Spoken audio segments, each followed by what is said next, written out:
So a little bit of the agenda for today, and usually this takes me about 40 minutes to go through, so there should be 15, 20 minutes for questions at the end. If something comes up, feel free to jump in though, ask the question. I might just defer it to the end if it's something we're going to cover a little bit later or if it's going to require a deeper conversation. So we're going to talk about Oracle's EBusiness suite. That's the application we were using for this application failover, and then business continuity options around that. Going into VMware Cloud on AWS compared to some of the other cloud offerings in there.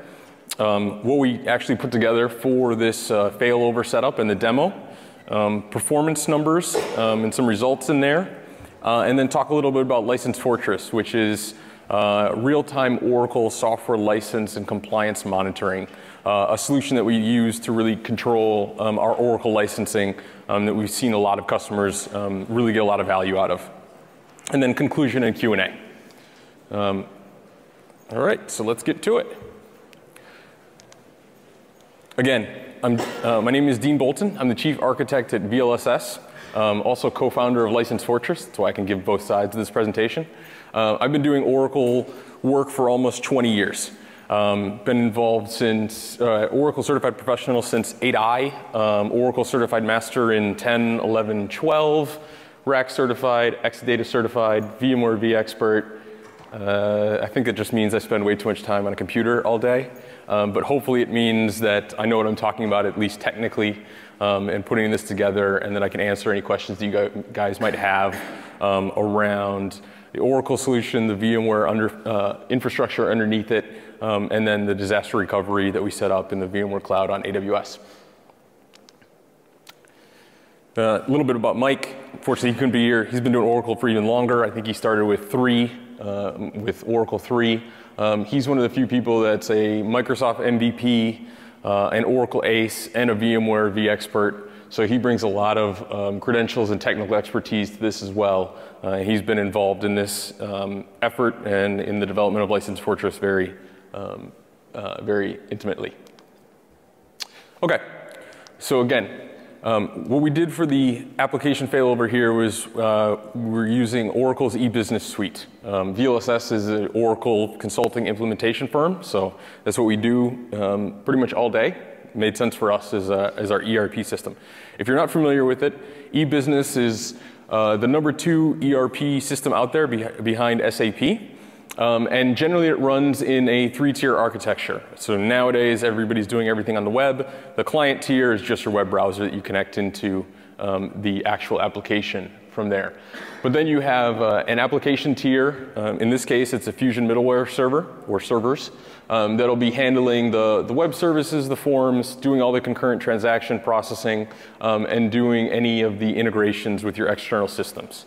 And then you got to store all of that information somewhere. Generally, that's going to be a database. With EBusiness, it's Oracle. It's going to be an Oracle database. And so there's your 3-tier architecture in there. That's what we use for this. But again, it could be any application in there. You might be just looking at just the database. You might be looking at SAP HANA. You might be looking at some internal custom development that you've done. Whatever you want. There's a lot of stuff about this that's applicable to all business continuity and disaster recovery environments. So a couple ways you can set up these different these applications, these ERP systems. What we've seen occasionally is just you create a single VM. You can put the entire stack in there. I wouldn't really consider this production ready. I don't have too many customers, even small customers, that are running EBusiness that put everything in one VM and just manage it like that. But you can. What we see more often is that we split up the tiers. So you put the application middleware layer in one VM and the database in another VM. This is pretty common. We actually have some customers that run their production workloads in this. They're usually smaller. They can afford some of the downtimes associated with doing a setup like this. But once you split these out into different tiers, well, then you can just start adding layers onto it. So with the application tier, you just start adding in more middleware servers. From the database tier, you can create new VMs, and you can use clustering technologies in there. In Oracle's case, most often you'll see Oracle Real Application Clusters, Oracle RAC for that. And that's when you get into a very highly available, very performant system in there. But for our purposes, we stuck with just the middle option in there. So we split the tiers out, but we kept it pretty simple in there. Now, VLSS and License Fortress are VMware partners. It's one of the reasons we're up here. But the other thing it means is that we get access to the VMware Solution Lab. And if you're a VMware partner, you can put in a request and do a lot of POCs and demos in this environment. For the first part of this, the demo part of it, it didn't really matter that we were in the VMware Solution Lab. But for the performance part, that's where it really came into play, because the hardware that they have available in that lab is actually pretty powerful. So the portion of it that we got access to was a 4-node cluster of Dell PowerEdge servers with 44 cores each, 1 terabyte of RAM, 10 gig networking in there, and then 16 gig fiber channel. And that fiber channel was backed up by a Pure Storage M50, which is their mid-tier array, but that's an all-flash storage array. And so you got a lot of performance out of this. Again, for the POC and just setting it up, not really necessary. But when we get into the performance testing and comparisons there, that's where having access to this hardware really made things stand out. Okay, some Oracle best practices in here. So one of the things that we always look at and do when we set it up is we're looking at a number of best practices for both the Oracle, from the Oracle side as well as the VMware side when we do these setups. And even though this was a POC, this was no different in there, especially because we wanted to take this forward and do some performance testing on it. So a couple things that I like to call out everywhere just to see, people are doing this in their own environments. Make sure you check these things. On the compute side, we want to use the latest stable GA. We have a lot of customers that wait until update 1 comes out. I know 6.7 update 1 was released, what, a month, 2 months ago? So customers, at least our customers, are starting to upgrade to 6.7. When we did this, the latest one was 6.5 update 2. You want to disable power saving mode in there in either the BIOS or at the ESXi level. We're talking here about business critical applications, right? And so the savings that you'll get from having the power reduction really isn't offset by any issues you might run into, any bugs that you might encounter, or performance issues. Nothing like going through a whole setup, getting everything configured properly, and then having your pager go off at 2 in the morning and trying to figure out it's because your hypervisor went into power saving mode and took away some of the performance you needed while a batch transaction was running. Enable hyperthreading in there. You paid for the hardware, you want to get the most out of it. Hyperthreading is not going to give you 100% improvement in there. From our specs and from our metrics, we consider it more of a 20 to 30% improvement in there. But again, you paid for it. Why not use that 20 to 30% improvement, right? Respect NUMA boundaries. If you've been to any of the other sessions, the technical sessions, you're going to hear this just hit on every single time, because it's such a big thing, even though it's so simple. But NUMA boundaries, for those of you that aren't familiar, if you're running your physical hosts on a multi-socket system, so you either have 2 sockets or 4 sockets, there's going to be memory associated with each of those sockets. So you might have a dual socket system that has 1 terabyte of RAM, and each socket has, say, 10 cores, right? So that means that each socket has those 10 cores and half a terabyte of RAM. If at all possible, you want to make sure your VMs align within those NUMA boundaries. So for your VMs that get set up, try to keep it at 10 vCPU, 9 vCPU, 8 vCPU, whatever you need. But once you go to 11 vCPU and you're spanning those NUMA boundaries, you're going to get a pretty big performance, not a big performance hit. The VMware guys will kill me if I say that. You'll get a performance hit though. And so you'll probably see better performance out of it running at 10 vCPUs and staying within that NUMA boundary than going to 11 vCPUs or 12 vCPUs and getting those context switches across the NUMA boundaries in there. I've heard internally with the next release of vSphere, they're going to drastically change this, make it a lot easier that you don't really have to worry about it anymore. But for right now, with 6.5, 6.7, anything below that, you definitely want to make sure that your configurations are staying within those NUMA boundaries in there. You'll get much better performance. Disable hot add functionality. Again, it's one of those features that can sound great. If you're running Oracle databases, it's possible but somewhat difficult to configure it properly, so it can even take advantage of hot add memory, hot add CPU. If you have hot add functionality on either the CPU or the memory enabled, it ignores the NUMA boundaries that I was just talking about. So all of the advantages that you just went through to respect that previous point, you click that checkbox for hot add, and it's all gone. So you're going to lose all that performance benefit anyway. Really, the thing about that is take a little time at the beginning to make sure you understand your environment and configure it properly in there. So know what your utilization numbers look like and plan for that. And then you won't need to hot add memory or CPU going forward. And finally, set reservations. So on the compute side, CPU and memory reservations, especially for your business critical applications, are important. This is probably the #1 thing I see when I go into customers is that they've right-sized their VMs, but they're not putting the reservations in place.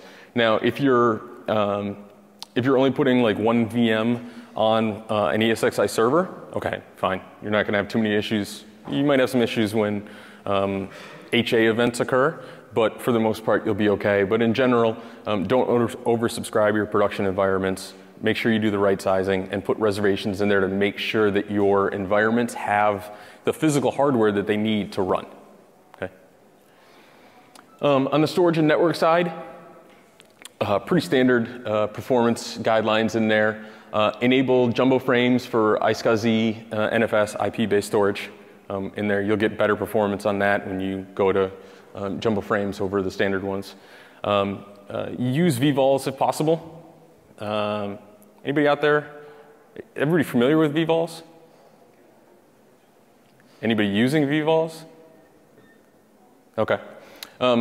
We've been playing around with them for quite a while. I know a lot of vendors haven't fully supported them, so that's always an issue in there. With 6.5 and 6.7 and latest releases from the storage vendors, that's becoming more common. I really love VBalls, and I highly recommend them because it's a great mix between the traditional VMFS as well as RDM in there. And what VBalls are, for those that don't know, is in VMFS, you basically just take a large piece of storage, a LUN, if you're using a block storage. Say it's 5 terabytes, you present that as a VMFS, and then you start carving up VMDKs in there. Great, works very well. VMware is fully aware of it. The downside to it is that the storage array has no concept of what's being done by the VMware side. It's just blocks in there. So it can't really tell that this 100 gigs of blocks is related to this VM, or this 100 gigs is related to this VM. And so you have a lot of trouble a lot of times when you use VMFS traditionally, you have issues leveraging some of the storage technologies functionality that comes in there. So if your storage vendor has snapshot technology, it's hard to leverage that when it has no awareness of exactly what it's snapshotting. The way people have gotten around that previously was they used RDMs. So they would make the VM on the VMFS. It would be small, just so your OS would be in there. And then for, say, your database storage, if that's 5 terabytes, you would create that on your storage array and present that directly to your guest, right? So then you can start using the storage arrays technologies for snapshotting. But the downside is that if you vMotion, if you have a DR event, you have to make sure that the configuration is correct across there and it's handled outside of VMware, so there's trade-offs in there. VBalls is kind of the marriage of those two. So it takes that same giant 5 terabytes isn't giant anymore, but it takes that 5 terabytes of storage and it still passes through the information on the VMDKs to the storage array. So you're still presenting in the same way you would on VMFS, but because of the VAAIs, the VMware Aware Array Integration, the storage array is still is getting information it needs to know that these blocks are related to this VM. And so then you can start using snapshot technologies from the storage vendor instead of from VMware. And one of the easy examples in there is that if you're running vSphere and you're using VMFS, if I come in and take a look at your environment and you've got snapshots on your VMs, it's immediately going to be a red flag because those VMs are creating Delta files, they're writing to the Delta files, you can get some nasty performance in there from running snapshots for a long period of time.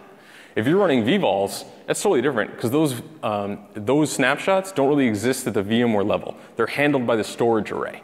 So if you have, say, Pure Storage or Common Area or a Dell EMC all-flash array, and you're doing snapshots there, that's offloading all of that work to the storage array. So in a lot of those all-flash examples, it's instantaneous because they're just doing metadata copies. But then you're also not getting the performance hit of keeping your snapshots around for a long period of time. And you're starting to see a lot of the monitoring and best practice products out there understand that and recognize the difference between VMFS snapshots and VBalls snapshots. So that's been pretty cool to see that transition. And then finally, on the network side, use NIC teaming and then network I/O control to make sure you don't have noisy neighbors and you guarantee bandwidth and availability to each of your VMs.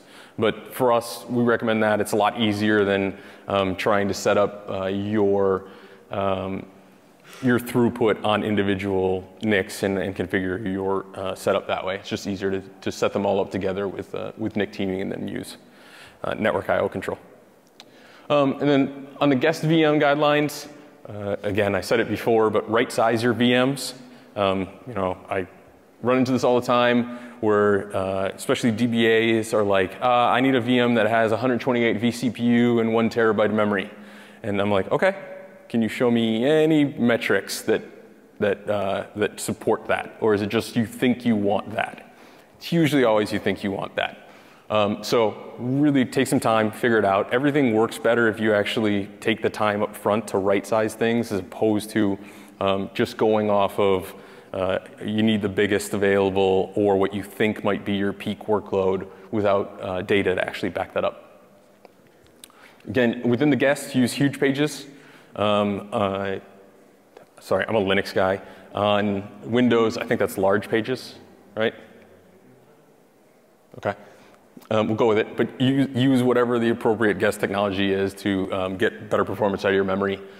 Disable time synchronization through VMware tools, especially when you're running Oracle RAC. That can cause some nasty problems, so turn that off. Keep installs minimal and clean. I'll go into the Oracle database one a little bit more on that, but that's just a general guideline, right? Like, only install what you need. From a security perspective, and everybody should be concerned about security now, if you don't have something installed, it presents one less attack vector for an outsider. When you're doing upgrades and updates to it, if it's not installed, you don't have to upgrade it, you don't have to update it. It should make your processes faster, your patches faster, et cetera. So that's a good one. And then check Oracle EBS database and VMware certification matrices if you're setting any of this up for your own use or your customers. Little plug I always put in here, I actually reference this quite a bit, but the Oracle and VMware one-stop shop. So this is maintained by mainly some VMware employees that put a lot of the white papers on here. Partners like VLSS and License Fortress have information in here, but this really is a one-stop shop for a lot of collateral on Oracle on VMware. And even if you're not running on VMware, you're running Oracle Physical, you're running on some other hypervisor, you're running in the cloud, you'll still find a lot of good stuff and best practices that relate to Oracle implementations in all scenarios. Okay, so back to the setup. With all of that in place, what we then did was took the latest version of EBS and set it up on 2 virtual machines, an app VM and a database VM. We used release 2.2. We created it on the Oracle Linux 6.9 template. Use that one because we happen to have a template already built in that environment that had 6.9 as opposed to 7.4. 7.5 wasn't available at the time. So we were a little lazy, but it works just fine. It's certified, so there's no problem with it. And we just did a standard EBS demo install to get some ERP information on their, what they call the VIS setup, so that we could use it to verify that everything was working properly after the failover. One thing that we did differently was that we configured virtual hosts in here, and that was according to the My Oracle support note 208.8692.1.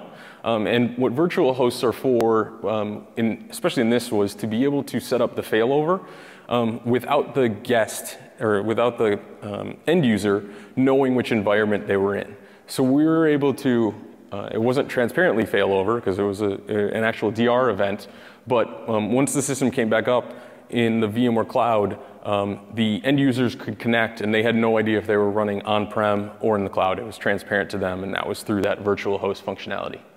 And again, just check the note for the setup details in there. But it's fairly straightforward to get that in there. And then we apply the latest patches to it. So at the time, that was 12.2.7. So once we had our production environment set up, we had to make some decisions about where to go with our DR, our business continuity environments. You guys all heard the title of this session, so I'm guessing you can figure out where we put our DR. But a couple options we looked at were private cloud, public cloud, and then VMware Cloud on AWS. So private cloud, this is probably what we see most of the time still today as a DR option. Especially with VMware, you can leverage multiple clouds with your production workloads or your dev test workloads, as well as your DR if they just happen to be in different locations. Nowadays with stretch clustering technology and dark fiber, you can really get active environments in there, and we're seeing a lot of customers go to that too. But you get that same VMware infrastructure on it because both of those environments are running on vSphere. That means it's very easy to leverage your existing automation, your content management, your monitoring systems, et cetera. They all work between both of those. Now the downsides are that you've got another data center to manage, right? There's a CapEx and OpEx expense to that, and usually there's scalability limitations. Even if you've got big company deep pockets, generally you don't have 100,000 servers sitting around available that you can extend out to. Now, I don't know too many customers who need to extend out to 100,000 servers, but cloud environments can theoretically do that, so there's that. In the public cloud, and we're talking some of the big vendors here, Amazon, what we call Amazon native, Azure, Oracle Cloud, et cetera. There's multiple offerings in there. For our purposes, with an on-prem EBusiness environment, we'd be looking at their basically platform as a service offerings, and then just setting up the environment and managing it from there. So you have a lot of different options in there, but in the public cloud environment, you don't have to maintain the hardware, the hypervisor, sometimes the operating system, but you still have to update the database itself, the application, et cetera. You're still responsible for those. Now the downside to it is that generally, when you go between those two, you're looking at a whole new setup. So APIs, REST APIs, CLIs, the environments are disparate between those. So you have to kind of learn a new skill set in there to manage it. You can have different systems of record depending on how your enterprise functionality works around managing both of those. And just operationally, you're working on vSphere on one side and then whatever that cloud is on the other side. So little differences in there. And it brings us to the VMware Cloud on AWS. So good mix between the two. It's also VMworld, so that's kind of where we're going with this. But so you've got vSphere on both sides. So the nice part about that is that if you have existing investment on vSphere, you've put in monitoring, you've put in automation, you've put in management functionality in there that works in your on-prem environment, it's going to work probably like 95% of the time in the VMware Cloud on AWS environment. So you don't have to relearn anything. We'll go into this a little bit more, but you can see that environment just like you would your on-premise clusters in there. So it's a very familiar environment, that same GUI, the same vSphere client in there, the same functionality. There's no relearning and no new skill sets you have to do. Downsides, it's not exactly cheap. So there's a cost to that, obviously, but you get what you pay for. And then Oracle licensing right now with the latest version. The DRS rules in VMware Cloud are a little bit different than how it works on-prem. So you have to be a little careful about your Oracle licensing in the VMware Cloud at AWS. And I'll get into that more in the License Fortress section as well. So getting into the VMware Cloud on AWS, the technical specs, compare these to the VMware Solution Lab, pretty similar across the board. So by default, you're getting 4 custom servers dedicated for you in the VMware Cloud on AWS. They have 36 cores each and half a terabyte of memory. Amazon has a proprietary network adapter that has 25 gigabits of throughput. So obviously, you're getting some good network connectivity on there.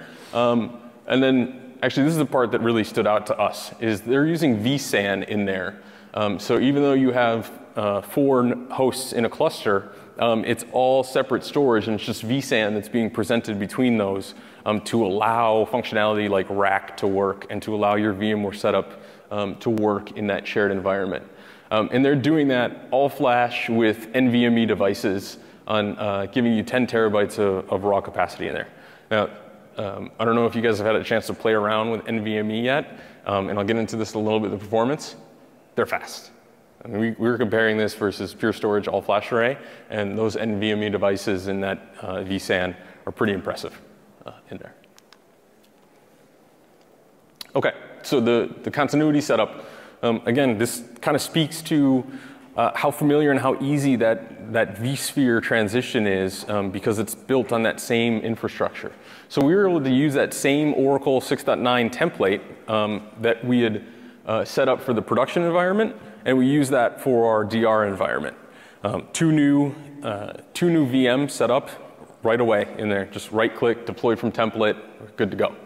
Templates themselves were less than 10 gigs, so it didn't take very long to transfer between the 2. And then we set up the physical standby according to just normal Oracle processes in there. So it was just a Oracle database physical standby using DataGuard. We used DataGuard Broker in there and then configured it to work across those virtual hosts, so there'd be no problem.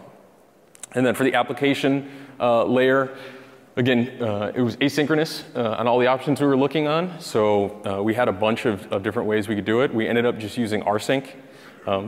Pretty traditional way of setting it up. You could use vSphere replication. There's a ton of different ways you can set up asynchronous replication between the 2 environments if you want.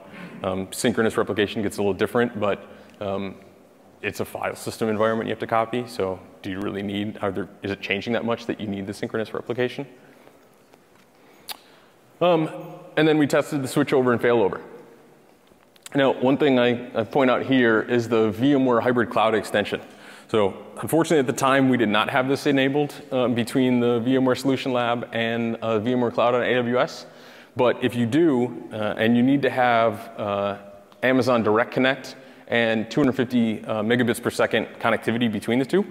But if you do, that actually allows you to do live vMotion between the environments. So those 4 hosts that you see in the VMware Cloud on AWS would show up in your vSphere client as another cluster. Even though it's managed and maintained by VMware and Amazon, it's right there, and you can right-click vMotion to it, just like you would any of your clusters in your on-premise environment. That's pretty cool in terms of functionality and how it works and extending out your data center without having to make a lot of investments to get that all set up and running. Okay, with that, we got a couple-minute video just going into all of this.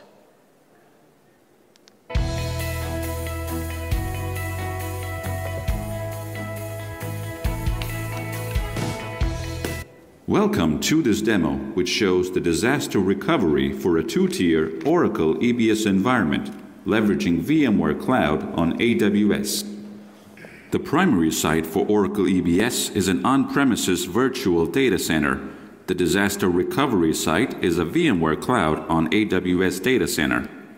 The Oracle EBS environment has 2 virtual machines associated with it as shown, representing a 2-tiered EBS environment with 1 database and 1 application server. As we have Oracle workloads running, we have deployed License Fortress, the first and only Oracle software license and audit protection service with a guarantee. We now move over to the disaster recovery site hosted at the VMware Cloud on AWS. The 2 virtual machines shown are the clones of the EBS environment from the primary site. The app server is being replicated using rsync, and Oracle Data Guard is used for database replication. License Fortress is also running on the disaster recovery site to ensure that we stay in compliance with Oracle licensing across the application, middleware, and database. For demonstration purposes, let us now create a new user in the primary on-premises site. The user is assigned a systems admin role. This transaction is then saved and committed to the database. The virtual machines are powered off in the primary site to simulate a failure.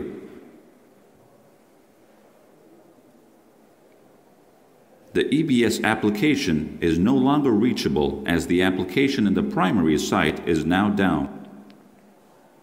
We will now recover the EBS environment in the disaster recovery site in the VMware Cloud on AWS. The two cloned virtual machines have been continuously replicating from the primary site until the time of failure. Since Oracle Data Guard is used for replication, we execute a standard failover to recover the database as shown.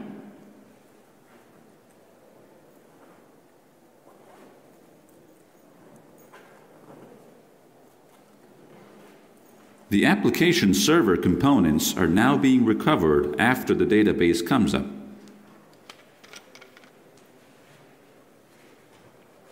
Log into EBS in the disaster recovery site. Now the user created earlier in the primary site is searched for and found. The user has the same systems admin privileges that were given to him, confirming that the latest transactions from EBS have been successfully replicated and recovered. This demo has effectively shown that the VMware Cloud on AWS is a great solution for disaster recovery. Oracle EBS applications can be effectively replicated and protected from disaster. License Fortress can be used to monitor and manage Oracle compliance across the environment.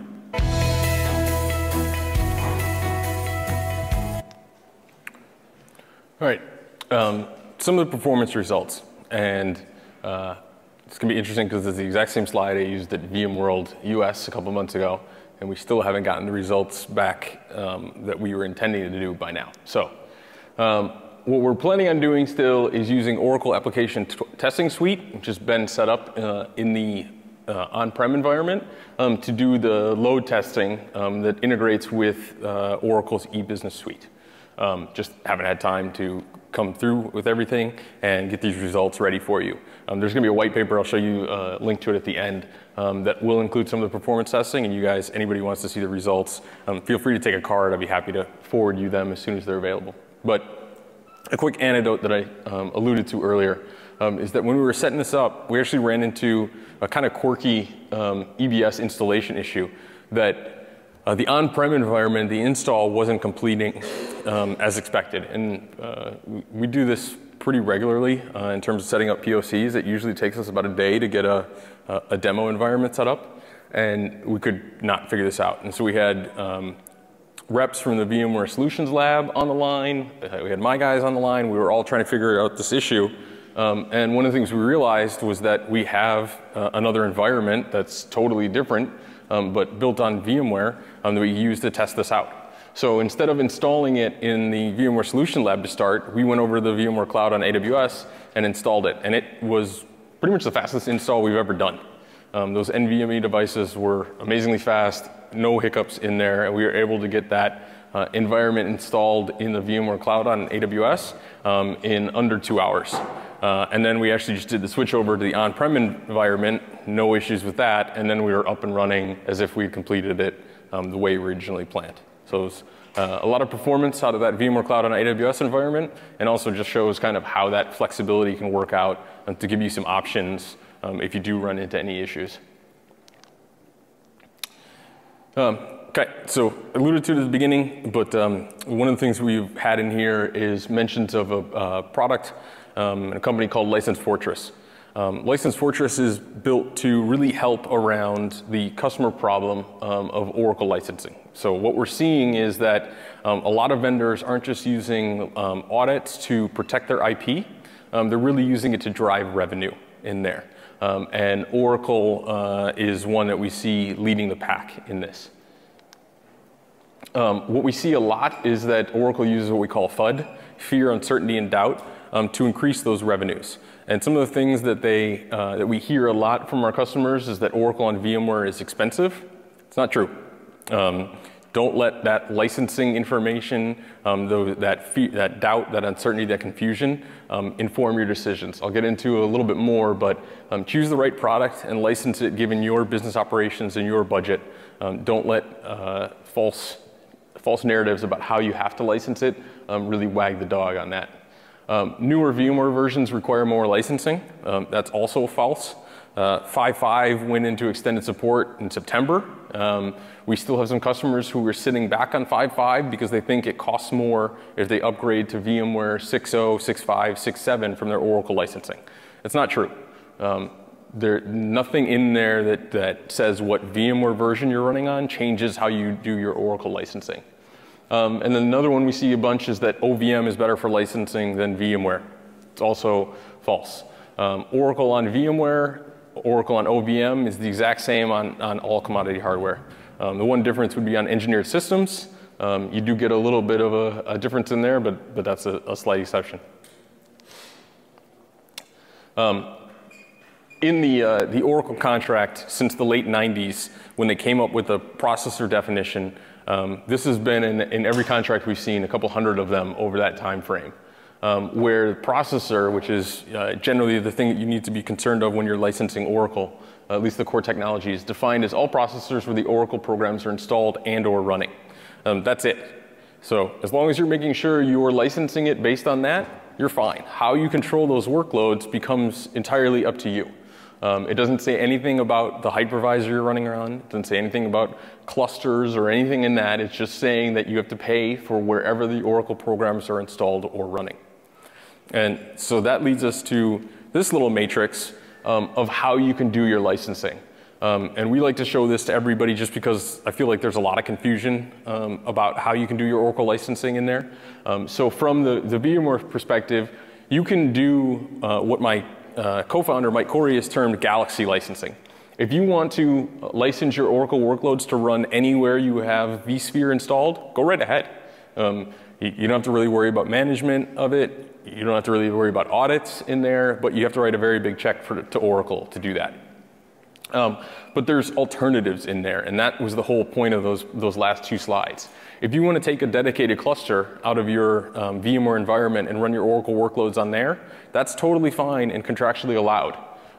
Again, it's fairly easy to do. It's not very much risk in there. Oracle LMS generally accepts that. And you get a lot of that VMware functionality in there with that dedicated cluster while reducing your licensing costs. But you can go even further than that. So if you want to do sub-cluster licensing, where you pick out a couple hosts or a host out of an environment, especially now with, say, vSAN. For vSAN, you're going to need at least 3 or 4 ESXi hosts. You might not have workload requirements that you want to license Oracle on those 3 or 4 hosts in that cluster. So you want to pick out 2 hosts in there or 1 host in there and just license that. Totally fine. You can do that. Your risk goes up a little bit. Your management, it becomes a little bit harder. You got to be a little bit more aware of how you set up your environment. Make sure that vMotions don't cause problems, that your DRS is configured properly. But you can still do that per the terms of your Oracle contract. And then if you want to even go further and use VMware technology like CPU affinity to get it down to sockets or cores, that's allowed too. Now you're really impacting operational stuff there. vMotion doesn't work at all. Your HA has got to be very carefully controlled in there. But your Oracle license costs will get driven down quite a bit. And we have customers doing all of these options in here. And so this is just here, however you want to control it, this is up to you in terms of how you want to do the licensing. Specifically, this whole thing's been around the VMware Cloud on AWS. One of the things we like to point out in here is just licensing on the virtual CPU in VMware Cloud on AWS. Be careful around that. We see there's couple gotchas in there, and just also that Oracle last year, January, doubled the cost of licensing in Amazon's cloud based on the vCPU, so they would potentially be doubling the cost of licensing in the VMware cloud on AWS. So just take a little care if you're going to do your licensing based on the virtual CPU level in the VMware cloud. And then we just recently got the VMware Ready certification and the Partner Ready VMware Cloud on AWS certification for our License Fortress product in there. So it works both protecting your Oracle workloads on-prem and in the VMware Cloud on AWS. In conclusion, what I wanted to mention was that white paper, not quite available yet, still working on it. If anybody's interested and wants a copy of it, once it is available, feel free to take a card, leave me a card, I'll be happy to get it to you once that's done. Oh, I did leave a slide in there from VMworld. Yeah, that's useless. Don't go to any of those. Those are all a long time ago in Las Vegas. I do have a couple other sessions today. Mike's supposed to have another session in there. So if you want to search us out, talk in more detail on any of this stuff, VMware Cloud, disaster recovery, Oracle, you can find us or grab a card. I'd be happy to set something up. And then don't forget to fill out your survey. So that's it for me. Now here's the point where, perfect. I got 18 minutes left for questions.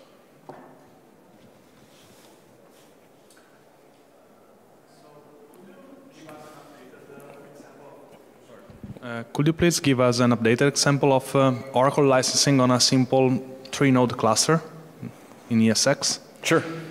So you can license that in a number of different ways in there. So if you have a 3-node cluster, you can license that whole cluster. You pay for all of the cores in that cluster. You could do 1 or 2 nodes in there. And then if you got into sub-host licensing in there, if it was a dual socket system, you could start picking out individual sockets that you wanted to license on in there. So there's a lot of options in there. It really depends on, what do you want to do operationally, and then what's your utilization going to be in there to make sure you're getting the best value out of your Oracle licensing. Okay, so let's go a little bit deep in it. Yeah. Let's say that I have a very small business running, and I would like to actually license a single ESX host out of this cluster to run Oracle applications. Okay. What do I need to do to ensure license compliance with just a single host across the tree?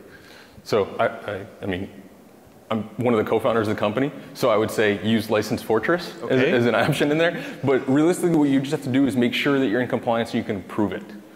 So if Oracle comes in and does an audit, all they have to do is assert that they own the license for the product, and then the burden of proof shifts to you.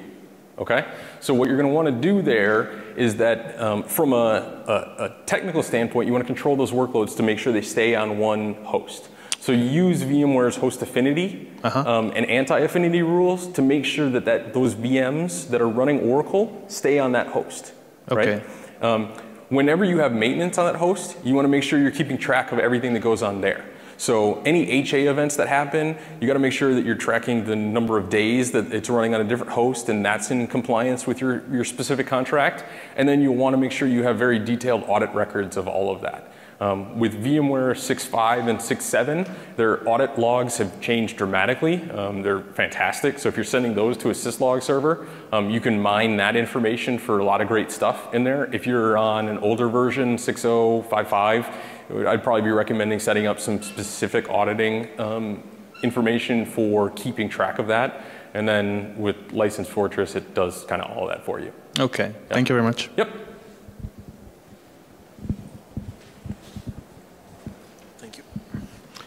I'm very new to VMware and AWS, and there was a slide where he said that one of the cons of Oracle on VMware and AWS is that cost is high. Now, what did you mean exactly by that? Did you mean the whole lot, like the VMware and AWS and Oracle licensing, or just VMware and AWS? That slide was kind of 2 points in there. And it was a little bit of both in there. So VMware Cloud on AWS is not, at least in our analysis, a cheap option right now. You're getting a lot of value out of that, but it does have a pretty sizable price tag to get into that environment. I mean, you're getting 25 gigabits of network connectivity in there. You're getting NVMe storage in there.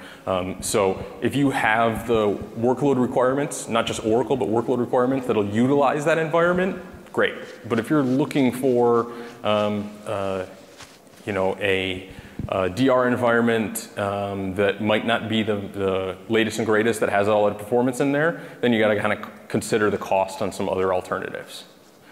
With the Oracle specifically in there, what we're referring to is with at least the current release of VMware Cloud on AWS, what I was just talking about, host affinity rules don't work the same way in VMware Cloud on AWS. So you can't do that exact strategy that I was just mentioning in the VMware Cloud on AWS. You can set it up so that your workloads are only running on one host, but you can't guarantee it in there. So if you have more than one VM, you basically have to license that entire cluster in there. So on an on-premise environment, if you had a 4-node cluster, you could license one host, 2 hosts, 3 hosts, whatever you wanted.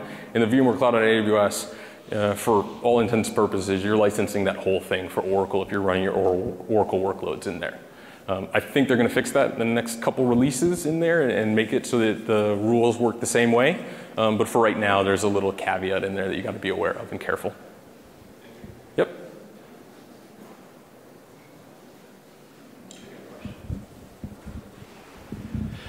Dean, could you elaborate a little bit more on the License Fortress guarantee and how it works in Europe, maybe in contrast to how it works in the US? Sure. Totally not a seated question. So what Don's referring to is with License Fortress, one of our offerings actually has a guarantee wrapped around it, where if we come in, verify that you're in compliance with your Oracle contract, at that point we're taking care of making sure that License Fortress is monitoring your environment, but we guarantee that work so that if Oracle does an audit, all you have to do is pick up the phone and we take care of the audit from there. So we will be creating the architecture diagrams, the technical documents, the Oracle server worksheets to work with LMS to get that audit resolved on behalf of the customers. And if necessary, we have legal partnerships in the US and the EU, APJ around the world that can go to court to fight against Oracle legal if need be. And ultimately, that guarantee is that if we gave you the advice that you could run, say, on one host, and you only needed 100 Oracle Enterprise Edition licenses, Oracle says you need 400, we can't come to a resolution on that, and the court rules that we're wrong. Well, we have a large insurance policy with Berkshire Hathaway that would buy those licenses on behalf of you, the customer. And so that's another offering that we have in there that that insurance policy is worldwide, so there's no question about that. And then we've worked to create legal partnerships in the US, in the EU, and verify that we can go into jurisdictions around the world to make sure that we can back up the legal representation portion of that. But what it's really trying to do is provide that peace of mind in there. So for the customers that want it, they're able to then just go out, buy the products they need from Oracle. We can help them with that purchase and make sure that they're buying what they need and deploying it in the best way so that they get the maximum utilization out of it. But then they don't have to worry about anything else. So the compliance issue is hopefully taken care of for them, and they can go back to doing why they bought the product in the first place, delivering for their customers or their internal teams, and not having to worry about unknown liabilities or Oracle LMS.